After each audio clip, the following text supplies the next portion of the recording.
driver involved in a deadly hit and run in Shively. This happened around 9 last night at Dixie Highway and Crumbs Lane. Police say a pedestrian in his 20s was hit and later died at Louisville Hospital. No details about the vehicle that hit him have been released. If you have any information here, you're urged to call Shively Police at 930-2SPD. And another traffic story we're watching here this morning. Metro Police are looking into what led to a deadly crash on I-265. It happened around 5 yesterday morning. We brought that to you right as breaking news on Good Morning Kentuckiana. That's on the Gene Snyder near Bardstown Road. It shut down the interstate for hours. Police say 28-year-old John Marshall was driving on the wrong side of the interstate when he hit a box truck head on. You can see the busy scene here from our Trimark cameras that we were watching yesterday morning. Police say Marshall died at the scene and the truck driver wasn't hurt. Jared, try and shoot this. Try and shoot this as we run, Jared. Well, they're clips that we all know so well now. Chaos on the streets of New York 22 years ago today. We are commemorating the thousands of lives lost and the millions more affected by the events of September 11th, 2001. Ceremonies across the country will honor the sacrifice of first responders and reflect, of course, as well, on the decades since that devastating day. Yeah, and that's not just all over the country. It's happening here in Kentuckiana, of course, as well. Jim Stratman joins us live from Jeffersontown, where there's a special ceremony that's going to actually start, Jim, in just a few hours. Yeah, good morning, Eric and Grace. Each year it seems to get just harder and harder to believe that so much time has passed since September 11th, 2001. Now 22 years ago today. I still remember where I was when I heard of news of the first plane going into the North Tower, and I'm sure that anyone who was alive at the time will be able to tell you the exact same. For me, I was still in elementary school at the time. I was coming back from gym class when our teachers heard the news, and I remember a hush coming over really the entire school. You could just feel it permeate the air. That day is a day that will live in the mind for so many people. We know that the first plane collided with the North Tower at 8:46 a.m. early in the morning. Just 17 minutes later, the second plane struck the South Tower. In total, nearly 3,000 people were killed on September 11th between the attacks on the World Trade Center in New York, the Pentagon, and then United Airlines Flight 93, which crash landed in Pennsylvania. Now today here at the Jeffersontown First Responders Remembrance Plaza, the community is expected to gather for a special ceremony, which will of course remember the lives that were lost during the attack, but also the first responders who ran to help. There will be a bell tolling at each at the time where the 4 planes that were hijacked crashed, and also a wreath laying ceremony. All this getting started around 9 o'clock this morning, and special note, the plaza just opened up about a year ago. Very unique kind of plaza, some of the structures here as well, including pieces from the World Trade Center on that fateful, fateful day. And I think it's also important on a day like this to remember that while we will of course remember today the lives lost, there's also a constant impact being felt even today, 22 years later. We know that there are still many first responders out there who were there in New York at the World Trade Center who are suffering from complications from that day, health complications.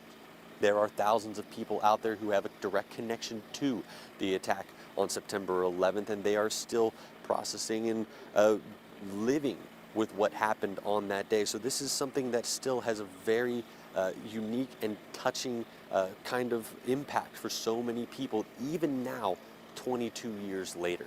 Eric, Grace? We've all been asked to talk about our 9/11 experiences over the years. It's great to hear yours. That's a lot of perspective there, and I appreciate hearing it. Thank you so very much.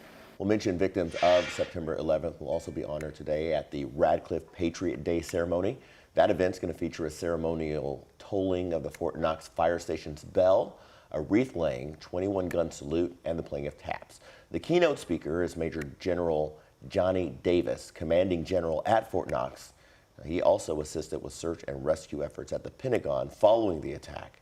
This morning's event starts at 8:15 at the Kentucky Veterans Cemetery in Radcliffe. Right now, the Louisville Metro Police Foundation is raising money for the officer shot and seriously hurt last week. In a Facebook post, the foundation said Officer Brandon Haley has had 2 surgeries and remains in critical condition. They do note he's stable.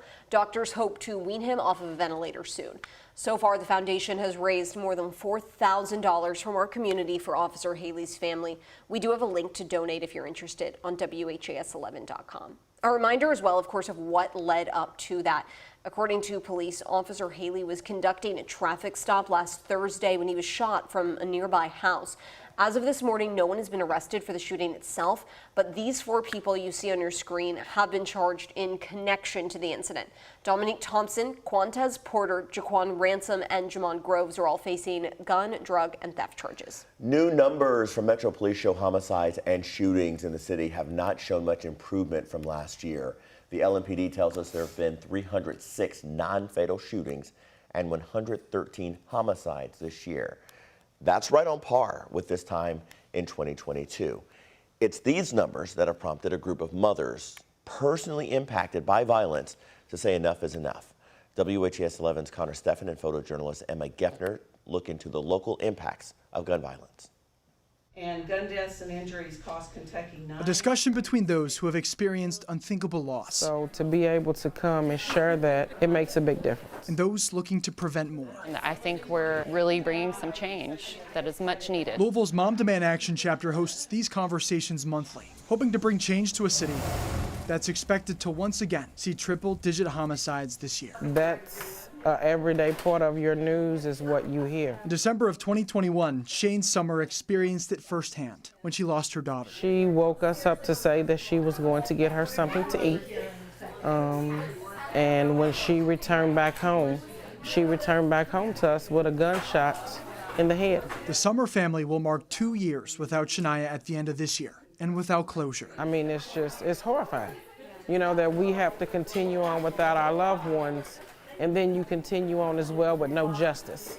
This month's meeting held a particular focus on how guns are used in suicides and domestic violence. On average, 718 people die by guns every year in Kentucky. 68% of those lost take their own lives. In February, a U.S. District Court judge struck down a Kentucky law extending more gun rights to subjects of domestic violence. Moms Demand Action is proposing stronger background checks and the creation of a crisis and rights retention bill, putting gun controls on those looking to harm themselves and others.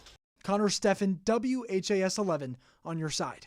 And just this past year, at least 17 bills involving guns were filed. That includes a bill that made Kentucky a Second Amendment sanctuary state after the governor neither signed nor vetoed the legislation passed by the General Assembly.